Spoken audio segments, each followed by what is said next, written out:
கிறிஸ்துவுக்குள் அன்பானவர்களே, ஆராதனையின் உண்மையான அர்த்தம் என்ன? இன்றைய சபை ஆராதனைகள் எப்படி பைபிளில் சொல்லப்பட்ட ஆராதனை முறைகளிலிருந்து வித்தியாசப்படுகின்றன? ஆராதனை என்ற பெயரில் எப்படிப்பட்ட தவறுகள் நடக்கின்றன? உண்மையான ஆராதனையாக பைபிள் சொல்வது என்ன? தவறுகளை சரிசெய்ய என்ன செய்ய வேண்டும்? விளக்கமாக பார்ப்போம் வாங்க. ஆராதனை என்பது வெறும் பாடல்களோ அல்லது ஒரு குறிப்பிட்ட சடங்கோ அல்ல. அது நம்மை படைத்த அழைத்த தேவனுக்கு முன்பாக நாம் வாழும் ஒரு பரிசுத்த வாழ்க்கை முறை. வேதாகமத்தில் ஆராதனை என்பதை குறிக்க பயன்படுத்தப்பட்டுள்ள சொற்கள் உணர்ச்சிகளை விட செயல்பாட்டிற்கு அதிக முக்கியத்துவம் தருகின்றன. எபிரேய மொழியில் ஷாக்கா என்ற சொல் ஆராதனைக்கு பயன்படுத்தப்பட்டுள்ளது.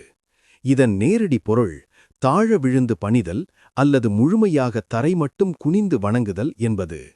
ஒரு எஜமானுக்கு முன்னால் அடிமை தன்னை தாழ்த்தும் மரியாதையை குறிக்கிறது.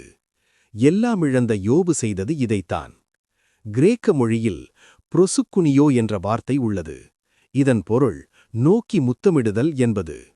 உண்மையில் ஒரு நாய்க்குட்டி தன் எஜமானின் கையை அன்போடு நக்குவது போன்ற ஒரு நெருக்கமான அன்பையும் அதே சமயம் மிகுந்த கீழ்ப்படிதலையும் இது குறிக்கிறது.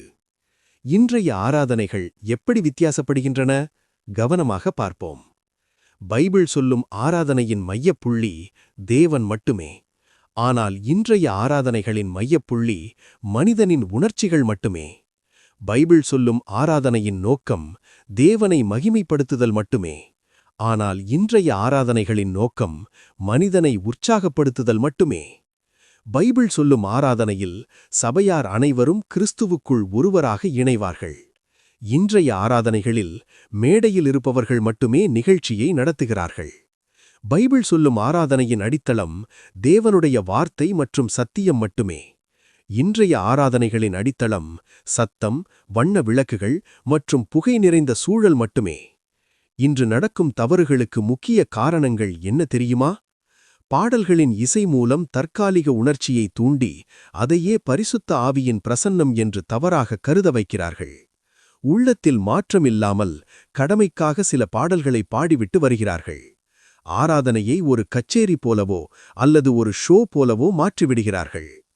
ஆராதனை என்பது தேவனுக்கு நாம் கொடுப்பது என்பதை மறந்து நாம் எதை பெற்றுக்கொள்கிறோம் அல்லது அனுபவிக்கிறோம் என்ற நுகர்வோர் கலாச்சாரம் சபைக்குள் புகுந்ததே இதற்கு முக்கிய காரணம். சரி, உண்மையான ஆராதனையாக பைபிள் சொல்வது என்னவென்று தெரியுமா? இயேசு கிறிஸ்து சமாரிய பெண்ணிடம் கூறும்போது உண்மையான ஆராதனைக்கு 2 முக்கிய வார்த்தைகளை ஆராதனைக்குரிய விதிகளாக குறிப்பிடுகிறார். யோவான் 4:24. 1. ஆவியோடும் என்ற வார்த்தை. இது வெளிப்படையான சடங்குகளை தாண்டி மனிதனின் ஆத்துமாவின் ஆழத்திலிருந்து எழ வேண்டும். பரிசுத்த ஆவியானவரின் துணையோடு செய்யப்பட வேண்டும். 2. உண்மையோடும் என்ற வார்த்தை. இது வேத சத்தியத்தின் அடிப்படையில் இருக்க வேண்டும். தேவன் யார் என்று வேதம் சொல்கிறதோ அந்த தேவனை அப்படியே ஆராதிக்க வேண்டும். மேலும் ரோமர் 12:1 படி நம்முடைய சரீரங்களை பரிசுத்தமும் தேவனுக்கு பிரியமுமான ஜீவபலியாக ஒப்புக்கொடுப்பதே புத்தியுள்ள ஆராதனை. அதாவது ஞாயிற்றுக்கிழமை மட்டும் பாடுவது ஆராதனை அல்ல, வாரம் முழுவதும் கீழ்ப்படிதலோடு வாழ்வதே ஆராதனை ஆகும். தவறுகளை சரிசெய்ய நாம் என்ன செய்ய வேண்டியது? 1. வார்த்தைக்கு திரும்புதல். ஆராதனை பாடல்களும் முறைமைகளும் வேதாகம சத்தியங்களுக்கு உட்பட்டதா என்பதை சீர்தூக்கி பார்க்க வேண்டும். 2. ஆயத்தமாகுதல். ஞாயிறு காலை அவசரமாக ஓடுவதை விட்டு சனிக்கிழமை இரவே நம் இருதயத்தை தேவனை சந்திக்க ஆயத்தப்படுத்த வேண்டும். 3. கவனித்தல். ஆராதனையில் மேடை மனிதர்களை கவனிக்காமல் தேவனுடைய பிரசன்னத்தை மட்டுமே நோக்கி பார்க்க பழக வேண்டும். 4. வாழ்நாள் ஆராதனை.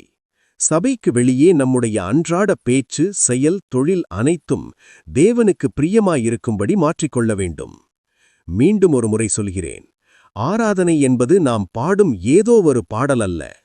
அது நம் தேவனுக்கு முன்பாக அவரோடு இணைந்து அவருக்காக நாம் வாழும் பரிசுத்த வாழ்க்கை. ஆமேன்.